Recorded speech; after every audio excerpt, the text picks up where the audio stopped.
ಇಲ್ಲ ಈಗ ಮದ್ದೂರಿನಲ್ಲಿ district incharge minister ಇಲ್ಲೇ ಇದ್ದಾರೆ. ಅಲ್ಲಿ ಮಸೀದಿ ಮುಂದೆ ಮೆರವಣಿಗೆ ಹೋಗುವಾಗ ಸ್ವಲ್ಪ ಗಲಾಟೆ ಆಗಿದೆ. ಲಘು ಲಾಠಿ ಪ್ರಹಾರ ಕೂಡ ಮಾಡಿದ್ದಾರೆ ಪೊಲೀಸ್ನವರು. ಯಾಕಂತಂದ್ರೆ ಪೊಲೀಸ್ನವ್ರ ಮಾತು ನೀವು ನಿಲ್ಬೇಡಿ ಹೋಗಿ ಅಂತ ಹೇಳಿದಾಗ ಕೇಳಿಲ್ಲ. ಅವರು ಗುಂಪು ಕಟ್ಟಿಕೊಂಡು ಗಲಾಟೆ ಮಾಡಕ್ಕೆ ಶುರು ಮಾಡಿದ್ದಾರೆ. ಸೊ ಅದಕ್ಕೋಸ್ಕರ ಲಘು ಲಾಠಿ ಚಾರ್ಜ್ ಮಾಡಿದ್ದಾರೆ. ಸುಮಾರು 21 ಜನ ಅರೆಸ್ಟ್ ಆಗಿದ್ದಾರೆ ಇಲ್ಲಿವರೆಗೆ. ತಪ್ಪಿತಸ್ಥಿದ್ದಾರೆ, ಅವ್ರ ಮೇಲೆ ಕ್ರಮ ತಗೊಳ್ಳಕ್ಕೆ. ಆಮೇಲೆ ಯಾರು ತಪ್ಪು ಮಾಡಿದ್ರು ಕೂಡ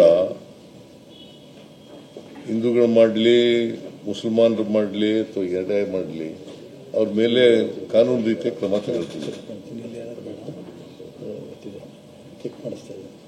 ಎಲ್ಲೂ ಕೂಡ ನಡೆದಿಲ್ಲ ರಾಜ್ಯದಲ್ಲಿ. ಮದ್ದೂರಿನಲ್ಲಿ ಹಿಂಗಾಗಿದೆ.